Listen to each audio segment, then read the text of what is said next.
Nanyat Kadapi Samaya Kiladeviyache Sakyayate Mama Namostu Namostu Nityam Tasyayate Mama Rasostu Rasostu Satyam.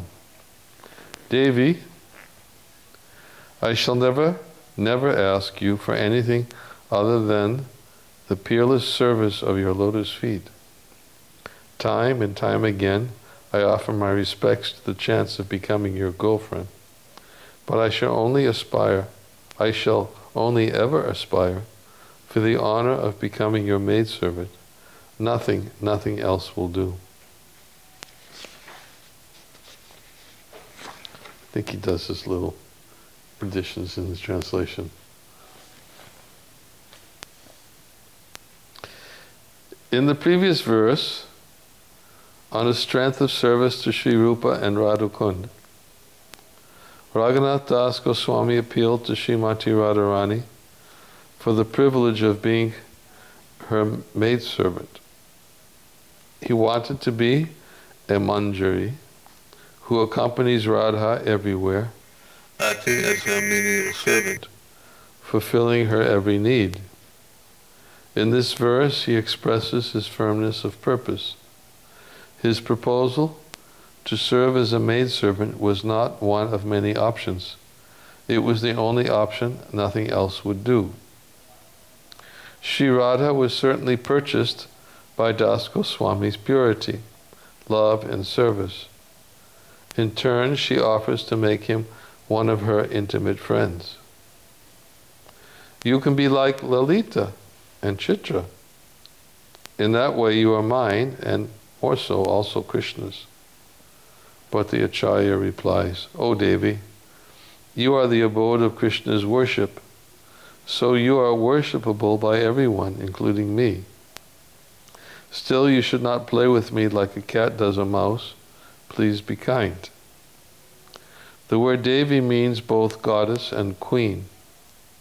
In either case, the address implies that Radha can fulfill Das Goswami's every desire, yet for purposes of her own she continues to test him. She says, I should also ask Krishna for his opinion on your appeal. I am not independent. Raghunath Das looks to the ground. Srimad Bhagavatam says, Anapayani Bhagavati Shri Sakshad Atmano Hare. The goddess of fortune Shri, who never leaves the Lord's side, appears with him in this world as the representative of his internal potency. Srimati Radharani is not separate from Krishna. Her decision is his, and yet she is also independent in her choices. The Acharya wonders, what offense have I committed to be rejected by her? Because Radha is the custodian of divine love and is therefore resplendent with its golden color, Raghunath Das calls her Devi. He thinks, I am a pauper calling upon the queen for her alms, and she will not even open the door. What can I do? It is obvious that Raghunath Das Goswami has an overwhelming preference in terms of his perfection, and that preference is as a manjari. One may wonder why such an advanced Vaishnava is so persistent. Should he not be free of desire and simply accept the will of his worshipable deity? Are pure devotees not desireless? According to Rupa Goswami's definition of pure devotion, Raghunath Das Goswami is very much in keeping with the conduct of a selfless, pure devotee. He is free of taint. Pure devotion is described in this way, Anya balashita shunyam kyana kamadyan avartam anukliyena krishnano shilanam bhakti uttama. When first-class devotional service develops, one must be devoid of all material desires, knowledge obtained by monistic philosophy, and fruitive action. The devotee must constantly serve Krishna favorably, as Krishna desires. This verse spurns all variety of selfish desires in both the material and spiritual spheres. But it does not discount all desire, for that would deny a constituent of spiritual substance. All living things aspire after happiness, and their pure aspiration is determined by their sthayi bhava, what they inherently are. Raghunath Das Goswami is now a manjari by constitution, and his desire to be that is natural, existential, and not a barrier to devotion. I'm asking the question. I do this a lot with Sri Ramaswamy when I read his writing, because sometimes he uses certain words for emphasis. So here he says, Raghunath Das Goswami is now a manjari by constitution.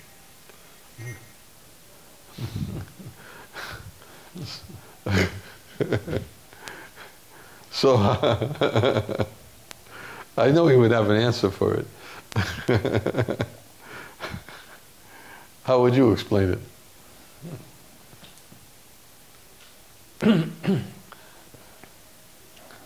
That brings into mind the question about inheritance. Inherited?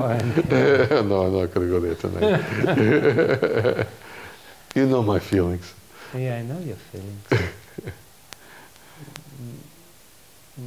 But it seems like, this contradiction is somewhat artificial between inherited and inherent, because it's both, as always in our philosophy. It's not either or. In one sense, it's inherent, definitely, because there is a constitution and nature. But at the same time, there is a process of becoming what we're supposed to be. So there is no contradiction in the real sense, because we're supposed to be somebody, but at the same time we are somebody, but there is a process of becoming it. Constitutionally? We are somebody constitutionally, but it's the same comparison which Prabhupada gives. Every child has the propensity to walk. By constitution, by nature, he has the ability to walk, otherwise he would not be able to walk. But still there is a process of developing this nature to the fullest extent. So the same thing. So yeah. How would you define the firm internal conviction that this there is no other choice, this is it? How would I define? Was it inherited? Yeah, it's definitely no. Well, no. It's inherent. It's like what Bhaktivinoda Thakur is explaining in Jaiva Dharma in the last chapters, when they read the stories and somebody develops the feeling, yes, that's what I am. Yes. So it's a certain intuition which comes to you, and it comes from the nature which is inherent. But still, despite of this, there is a process of becoming what you're supposed to, what you are, or what you're supposed to be. When did it become inherent? It's inherent from the time immemorial. It's our propensity to serve in a certain way. But it becomes clear to us in a certain... I'm playing a devil's advocate, by the way. I understand. But it becomes clear to us at a certain point of time. It's always inherent, so it's always there, but we may not know about this. We don't know about this. Oh, what about Sundar Gopal, who says what's inherent is service? Yeah, but it says service, but it's not necessarily means that any kind of service. We are made to serve, but we're also made to serve in a particular way. So, yeah, he says it's teleological inherence, right? Yes. That's what he says. So by design, it's there. But, it doesn't imply that we're by design meant to serve. Tasya. Yeah. It's all service, but there are varieties of service, and the propensity or inclination towards a particular kind of service is also there.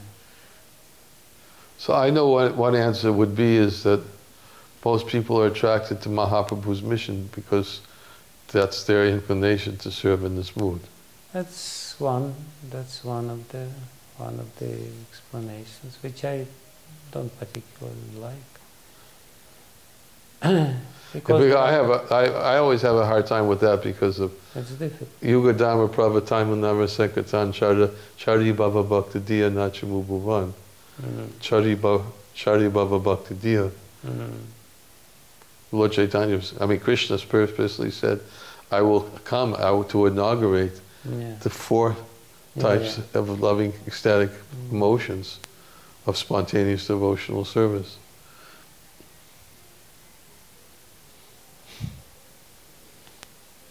Of course, then there's an Narpatachinam Chara. Yeah, Narpatachinam. Yeah. It's very specific there. How do we put those two verses together?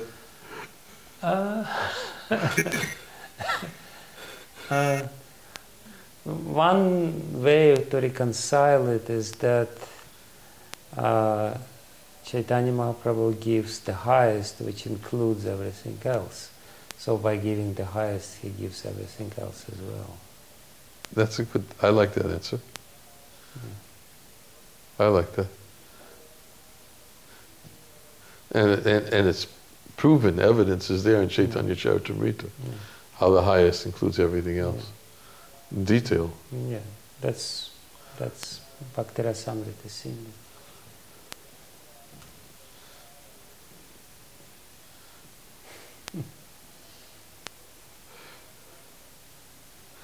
So,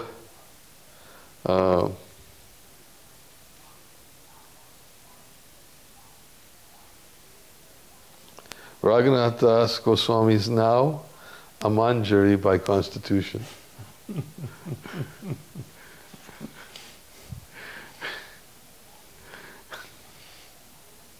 Somehow, some editor would probably have a hard time with this statement. I know. When we're reading together, I do this to him, but he's always got an answer.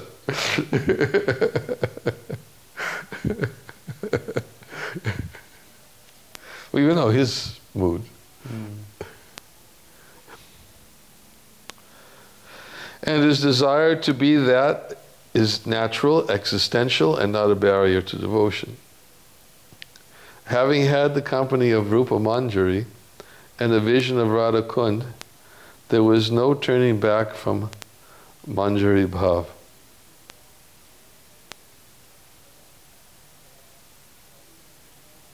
Which sort of like is further explains what the point that you made is a process. Having had the company of Rupa Manjari. There's no way anyone's going to associate with Rupa Manjari and not want to aspire.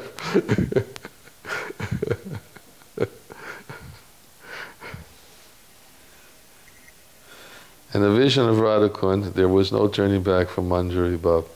Moreover, the primary characteristic of bhakti is favorable service to Krishna. Das Goswami's desire to serve as a maidservant is certainly favorable. More than that, it is the best way for him to serve Radha and the best way to serve Krishna.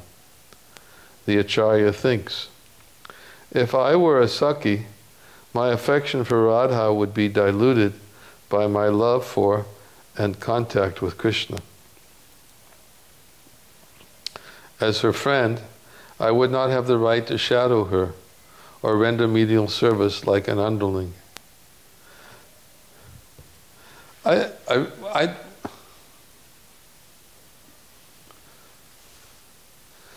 like what he does because he puts the philosophy in a context of a personal exchange, dialogue. Mm-hmm. Although to say that Raghunath Das Goswami is thinking this way is a projection. You know, that he's internally saying, giving his arguments why Srimati Radhika's proposition to become a friend is well, I think he more or less presents it as her testing of Raghunath Das's aspirations. Mm-hmm. Yeah, but it's legitimate because it's more or less elaboration of the verse. It's kind of. It's there in the verse. There in the verse. Contextually, it's there in the verse. That's how acharyas comment on. Yes, I've read others. Yeah.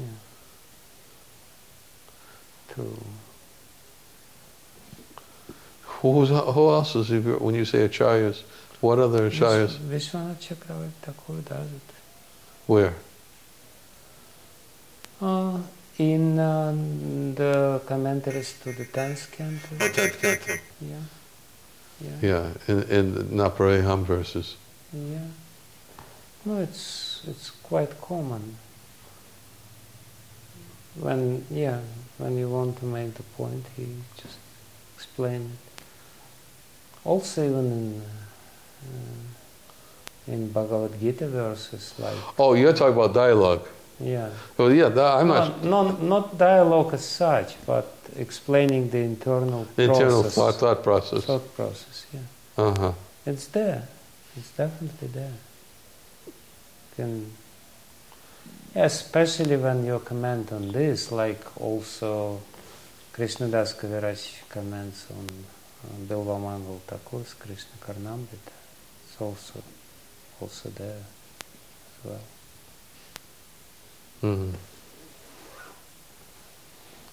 By the way, I don't want to digress, but you brought up Bilva Mangal Thakur, and somehow, for some reason, I was thinking a lot about him today. And I was thinking, about various, it's not connected, but examples of how elevated souls became influenced by, contact with material energy. Yeah, material energy, and how Krishna, still ultimately brought them to his lotus feet. Mm-hmm.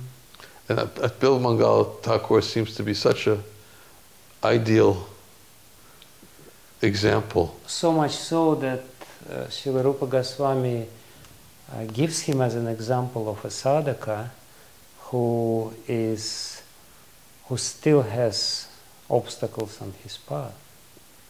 And he says that this example of such a sadhaka is an inspiration for us to develop this. Mm-hmm. And that's why Krishna makes this. Where is that? Is that in Bhakti Rasamrita Sindhu? In Bhakti Rasamrita Sindhu. Specifically, he is the example of sadhaka, not siddha. Uh-huh. Because he has no obstacles to overcome, and when we read about his path and his difficulties on this path, we become inspired. Somehow I had this meditation today of wanting to compile because of my conversation yesterday or 2 days ago. Oh, I see, okay. somehow that conversation kind of sparked the desire to compile evidences from Shastra. And the first person that came to mind was Bilhu Mangal Thakur. And I was meditating on that today. I'm sure there's others, but there's many others. But Bilhu Mangal Thakur, where is there, I mean, Prabhupada tells a story, but besides Krishna Karnamrita, is there any place else with the story of Bilhu The story itself, it's in Bhaktamala. Bhaktamala. Yeah, it's in Bhaktamala of Priyadas. And, yeah. I mean,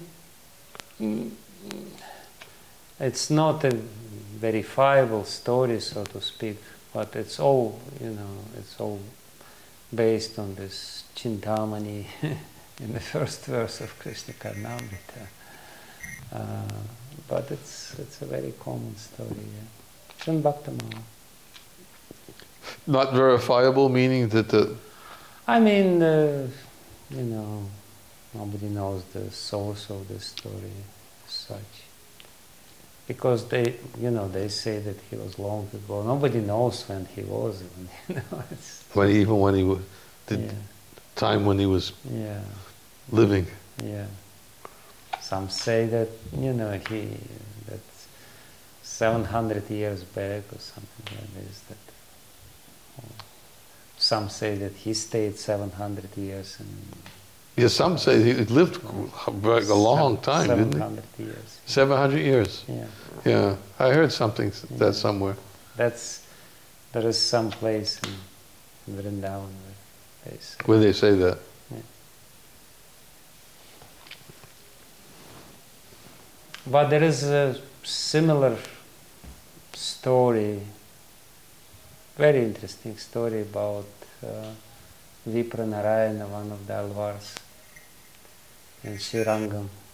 It's a very famous story in Srirangam, very similar story. It's in Srirangam. It's in Srirangam. He is also, Alvar, one of the predecessors of What's the name? Acharya.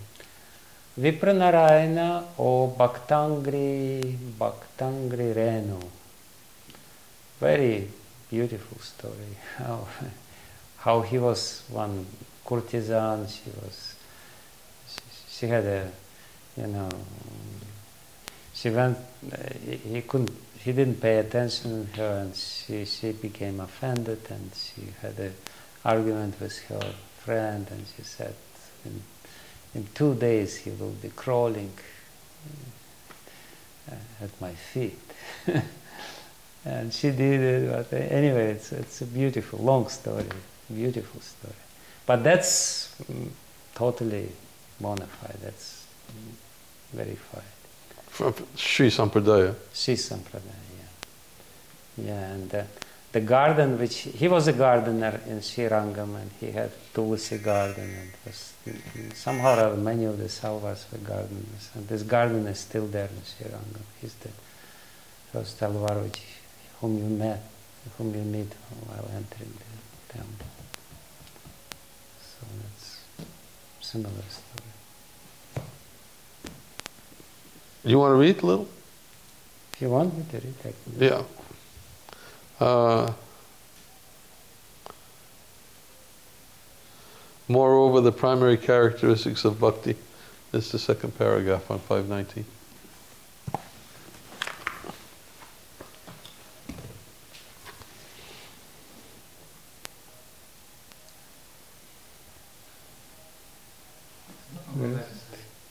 Right side. Huh? Right side. Oh, right side. 519. Moreover, the primary characteristic of bhakti is favorable service to Krishna. Dasa Goswami's desire to serve as a maidservant is certainly favorable. More than that, it is the best way... Oh no, I already read this, but it's okay. Go ahead. It is the best way for him to serve Radha and the best way to serve Krishna. The Acharya thinks, if I were a Saki, my affection for Radha would be diluted by my love for and contact with Krishna. As her friend, I would not have the right to shadow her or render menial service like an underling. Moreover, were I to meet Krishna alone, Radha's faith in me would be compromised, as would my exclusive loyalty to her. Considering these things, I am convinced that the greatest pleasure I could offer Radha, and hence Krishna, is that of a maidservant. The Acharya's primary motive is how to please Radha. Thus, although his intense desire appears to be at odds with hers, it is very much in keeping with the mood of pure devotion and the conduct of saints. It should be remembered that Raghunath Das Goswami is already in the realm of pure devotion. He is an eternally liberated soul, showing how liberated devotees at the stage of bhava, or practicing devotees with greed, should express their longing for perfection. This eagerness has been described by Chaitanya Mahaprabhu as one of the 9 defining characteristics of ecstatic devotion: samutkanta, haya, sada, lalasa pradhan. Eagerness is chiefly characterized by an ardent desire associated with the Lord. This this word samutkanta is very interesting from the linguistic point of view, from the etymology. Sam means samyak, means perfectly. Ut means is the prefix which shows the upward movement, and kanta means the neck. So samutkanta is, this kind of feeling when you have very strong desire and you feel that your life air is coming up to the neck, and if it will not be fulfilled, it will leave the body or something like this. Samutkanta. So this is how in Sanskrit they express this eagerness. Mm-hmm. Eagerness is chiefly characterized by an ardent desire to associate with the Lord. Thus, an advanced devotee's desire to serve in a very specific way is in harmony with pure devotion. Such desire is indicative of one's constitutional identity and of the best possible way to serve one's Ishtadev. One may further unwrap such inquiry by asking, how can Das Goswami refuse Radha's offer? The answer would be by knowing that Radha's offer is not really her intent. It is a test to assess if he is worthy of his aspiration. Scripture repeatedly illustrates how superiors test their dependence, sometimes by misleading arguments, sometimes by contrary reasoning. When Parikshit Maharaj asked his guru how living entities could be freed from suffering of their sins, Shukadev Goswami tested his disciple by falsely suggesting that atonement was the means. Parikshit Maharaja then wisely countered that even if one atones, the inclination to repeatedly sin remains. Thus, nothing is achieved. Sri Shukadev was pleased with his disciple, that his disciple had assimilated his earlier teachings.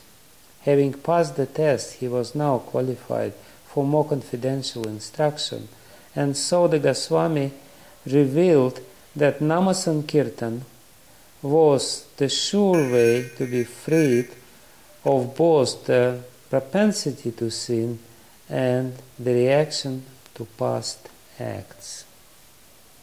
Similarly, when Narada found little Dhruva searching for a kingdom that would surpass his father's, the sage tried to discourage the boy from the severe austerity such a goal would entail. He attempted to scare Dhruva with stories of wild jungle animals. but the prince wanted help and not hindrance, so he politely rejected Narada's advice to go home and asked for a suitable sadhana instead. Seeing the boy's determination, Narada became pleased and obliged Dhruva, initiating him. In this way, Krishna, or his representative, will sometimes test a devotee's determination for an attainment, and a disciple who is attuned to his guru will understand the purpose behind such stratagem. Stratagem? Stratagem. Right? Yeah, stratagem. Similarly, when aware of Radha's true intent, Dasa Goswami thinks, what I have asked for is a rare and precious privilege. No doubt, she is testing my resolve. Want to read further? Yeah. What time is it? It's 10. Oh, 10 minutes after 8. Okay. Raghunath Das pleads, O Goddess, in this life I have never asked for anything, and in the next 100 lives I will only beg for your service and nothing else. But Radha disagrees. You are praying day and night to join Gaura's entourage. Your pleas still echo in my ears. He replies, my prayers for Chaitanya Mahaprabhu's company were the root of my desire to serve you. Although he is an eternally liberated soul, Raghunath Das Goswami is in the role of a sadhaka. Thus his aspiration sets the example of how regular sadhakas should aspire after the mercy of Gaura and Radha Krishna. Das Goswami's conduct is the ideal for Rupanugas. While in Puri, Lord Chaitanya engaged Raghunath Das in Antaranga Seva under Swarup Damodar Goswami's guidance. But it was when he arrived in Vraj that Raghunath Goswami awoke to his Manjari identity under Rupa Goswami's tutelage. The spiritual path from Saptagram to Puri, then from Puri to Vraj, was a journey of many stages, of which the finale would be entrance into Radha's Manjari and entourage. He continues, by Lord Gauranga's grace, Swarup Goswami taught me to meditate upon your lotus feet. Rupa Goswami described to me the glories of your service, and finally your lake blessed me with the yearning to be your maidservant.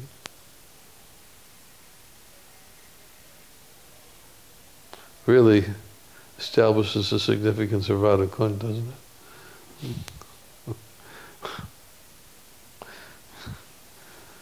O Devi, do not cut down the flowering vine of my long-held aspiration. I have invested this entire life just in you. Will you deny an old man at the threshold of death?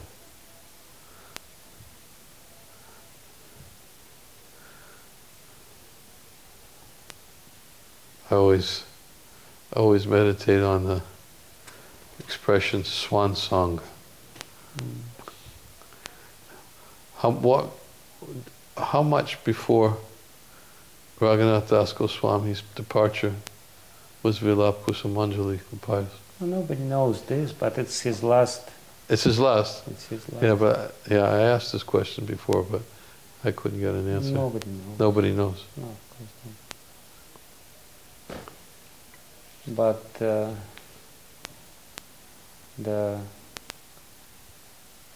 Bengali songs about his life, they say that he was totally skinny and emaciated, and he was rolling in the dust of Radha Kund, and his whole body was,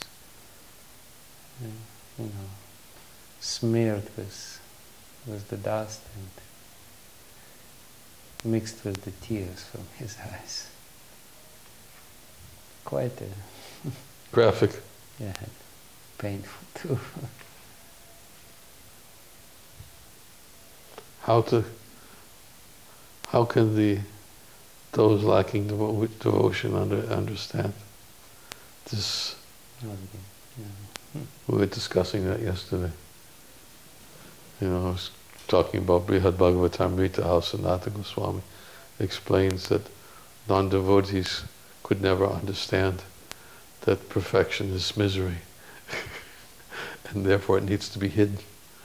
And he even gave evidence that how there was a particular verse in the Bhagavatam, I think it was the verse about when a devotee chants in ecstasy.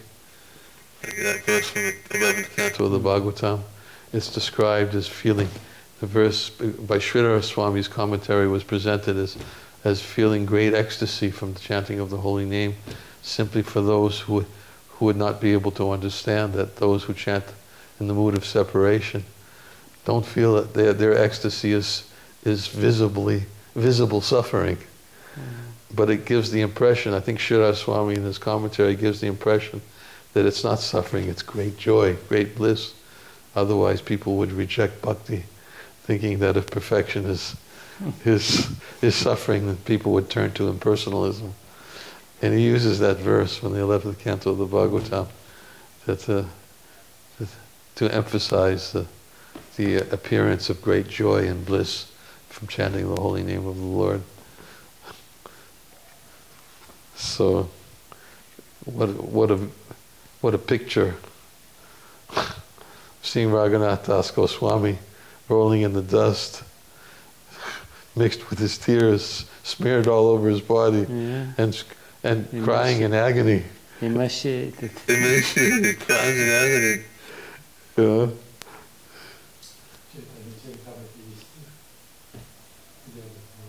Huh?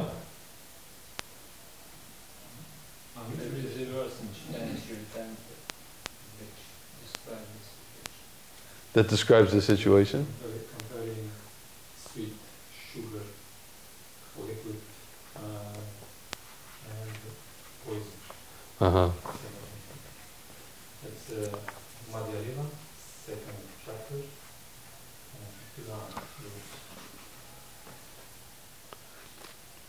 Те, кто познал любовь к Верховному Господу, употребляет ее горячим сахарным тростником.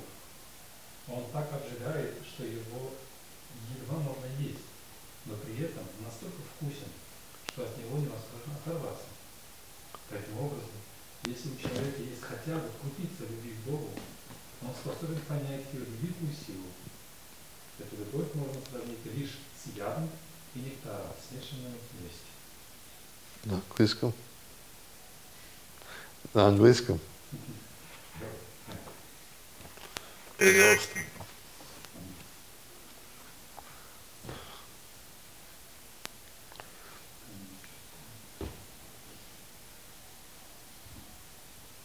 In a verse about Mahaprabhu, Shara Maharaj says that Raghunath Das Goswami preferred to remember only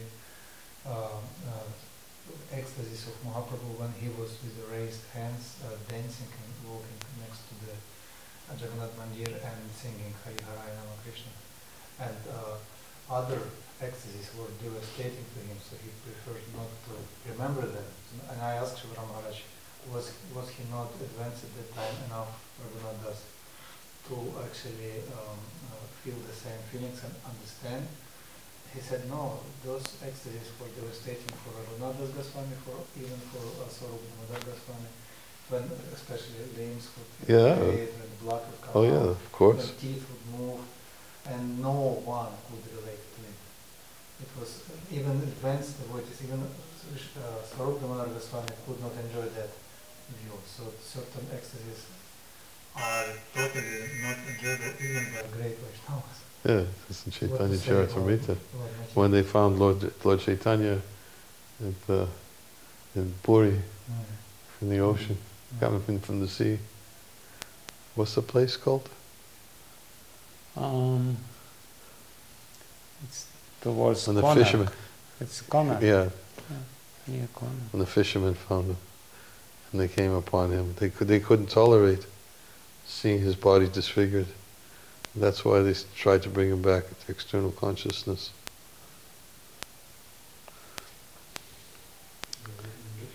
Huh? Should I read in English? Yes, if you found it, read it. If one tastes such love of Godhead, he can compare it to hot sugar cane.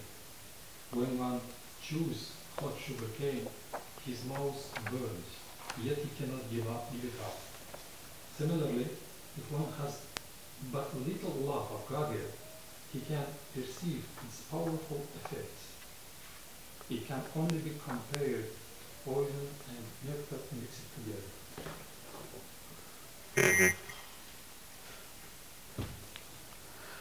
Okay. Where did I leave off? He continues. O Devi, O Devi, do not cut do down. not cut down the flowering vine of my long-held aspiration.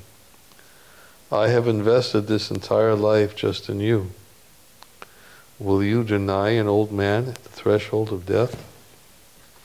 Srimati Radharani can examine her devotee for only so long before her naturally soft heart completely melts in the fire of his longing. She placed the offer of her illustrious friendship before him, knowing well what the Acharya's response would be. Of the young gopis in Vraj, Radha's friends like Lalita are considered the best. Their love is flawless and supreme among the 5 kinds of Sakhis: Sakhi, Nitya Sakhi, Prana Sakhi, Priya Sakhi, and Paramaprishta Sakhi. The love of the gopis ascends incrementally from Sakhis through to Paramaprishta Sakhis. Slightly greater than the affection of the Sakhis is that of the Nitya Sakhis. Somewhat greater than that is the affection of the Prana Sakhis. Greater yet is the love of the Priya Sakhis, and even greater than theirs is the love of the Paramaprishta Sakhis. In addition, the gopis are almost always in groups of 3, 5, or 8. They reside under the guidance of a group leader, Yuteshwari, and they are either in one of 2 categories, Sama and Asama. The Sama gopis have the same affection for Krishna as for their group leader, while the Asama gopis have unequal affection. That means Asama gopis are of 2 kinds: those who love their Yuteshwari more than Krishna, and those who love Krishna more than their Yuteshwari. The Sakhis love Krishna more than their group leader, while the Nitya Sakhis and the Prana Sakhis have slightly greater affection for their leader than for Krishna. By contrast, the Priya Sakhis and the Paramaprishta Sakhis, also known as Priyanama Sakhis and Asta Sakhis, love Krishna and their Yuteshwari equally. Of these 2 groups of Samasneha Sakhis, gopis with equal love, it is said, Tulya pramanakam prema vayantyo pidvayor ima radhaya vayam ityuchaya abhimanam upashritaha paramaprishta sakyas cha priya sakyas chata mataha. Those Sakhis whose love for Krishna and their group leader is equal, and yet who identify themselves as belonging to Radha, are known as Paramaprishta Sakhis and Priya Sakhis. These 5 kinds of Sakhis are active participants in Radha Krishna's pastimes of love, for they are both the causes and the guardians of loving exchanges. They are well versed in the art of increasing Krishna's love for the Yuteshwari and of her love for him. Sometimes they incite the group leader to capriciousness. Then they lighten the atmosphere by jokingly arranging a meeting between the 2. Often, Radha's in-laws pose such formidable obstacles to meeting Krishna that she is almost thwarted. Yet these clever Sakhis know how to overcome social and familial obstacles and unite the hero and the heroine. When they do, they consider their lives successful. Of all Yuteshwaris, Radha is the foremost. Her Ashta Sakhis form the most illustrious group, and the loving exchanges between these Sakhis and the divine couple is without peer. Although these Paramaprishta Sakhis have equal love for Radha and Krishna, they have a preference for Radha and identify themselves as her followers. This inclination towards Radha is so strong that although these gopis are qualified to be Yuteshwaris in their own right, they prefer the role of a confidential friend. But they do not want to compete with Radha for Krishna's affections, or be deprived of her trust by enjoying with him.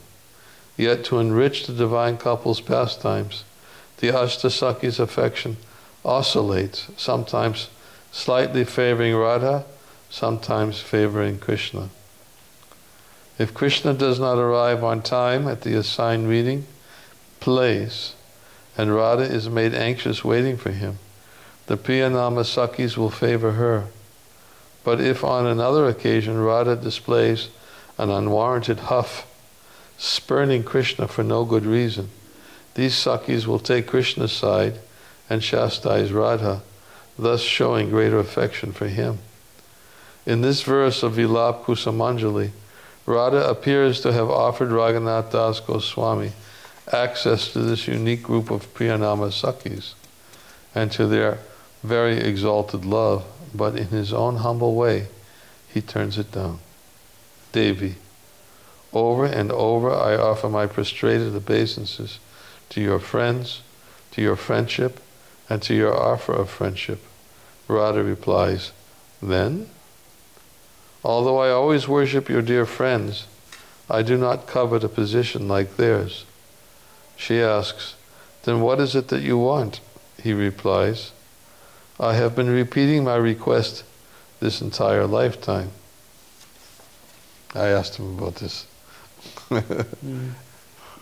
It's just emphasis.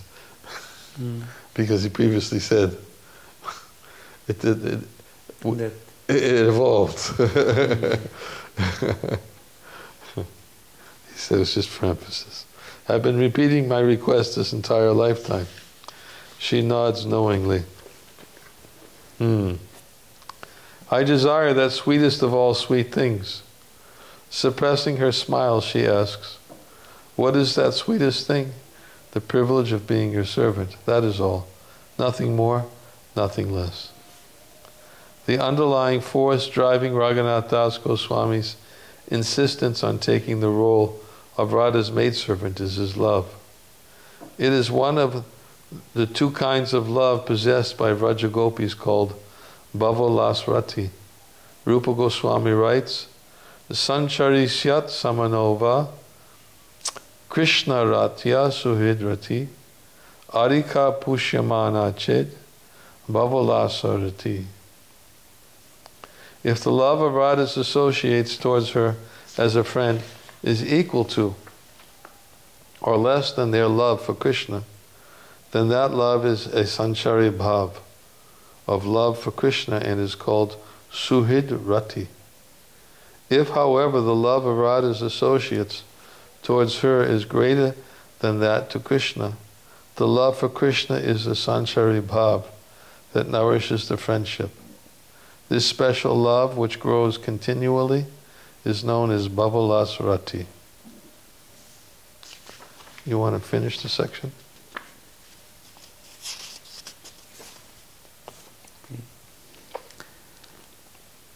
Radha's confidence,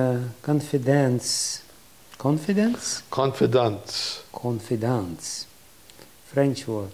Yeah, I think so. Radha's confidants, like Lalita and other members of her Astasakhi, also share the same kind of Bhavollasa love.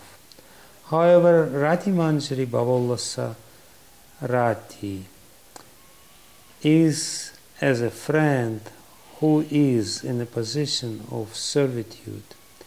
And because this service mood is so dominant, it is referred to as a special form of servitude in Madhurya Rasa.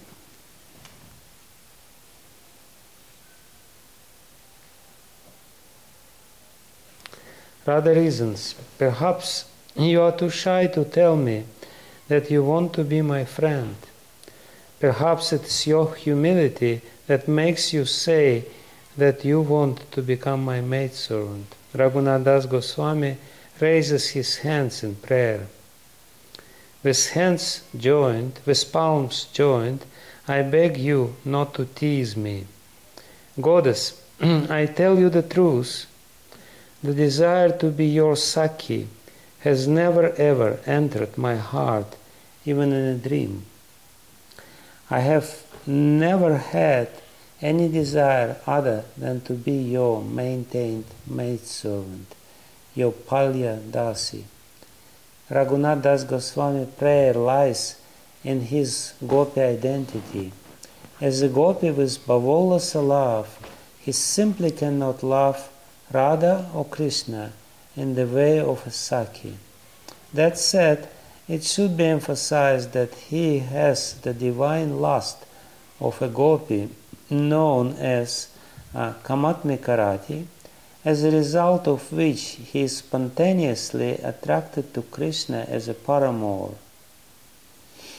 But unlike the Sakhis who desire to enjoy directly with Krishna, he desires instead to taste and share in the sweetness of Radha's enjoyment with Krishna. In short, the Sakhi's enjoyment is direct, and that of the Manjaris indirect. The nature of the Manjari's love is further illuminated by Rupa Goswami by the use of another term, Tat Bhavechatmika, which indicates a type of bhakti whose life, Atma, resides in the desire, Ichha, to relish the love, Bhava, of Srimati Radharani, Tat. Tat Bhava Ichatmika. Thus, the love of a maidservant is known by two terms, Bhavollasa and Tat Bhavechatmika. By contrast, the love of the Sakhis is also known as Sambhogecha-mai, because their desire, Ichha, is for enjoying Sambhoga with Krishna. The Sakhis are eager to delight in a romantic relationship with Krishna, and the Manjaris are eager to know Radha's ecstasies in her romance with him. These two divisions of conjugal love are expressed in this way. Keli tat paryavatyeva sambhogecha mai bhavet tad bhavechatmika tasam bhava madhurya kamita. The term sambhoga echamai indicates loving devotion that is characterized by a desire for conjugal enjoyment with Krishna, while Tad Bhavechatmika specifies another love in which the gopis long to experience the sweet mood of those girls mentioned above, who, like Radha, directly enjoy with Krishna.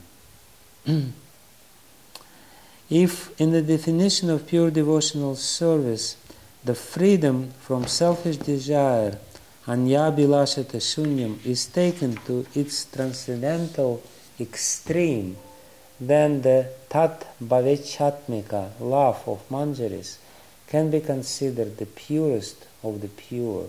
All other mellows of devotion want to give enjoyment to Krishna directly, but Manjaris forsake direct contact with Krishna to serve those who are most expert at pleasing Krishna in the exalted conjugal mellow. In that way, they serve him indirectly, and in one sense, the Lord treasures the Manjari's love and service as the most favorable, anukulya form of devotion. Hare Krishna. Yeah. Hare Krishna.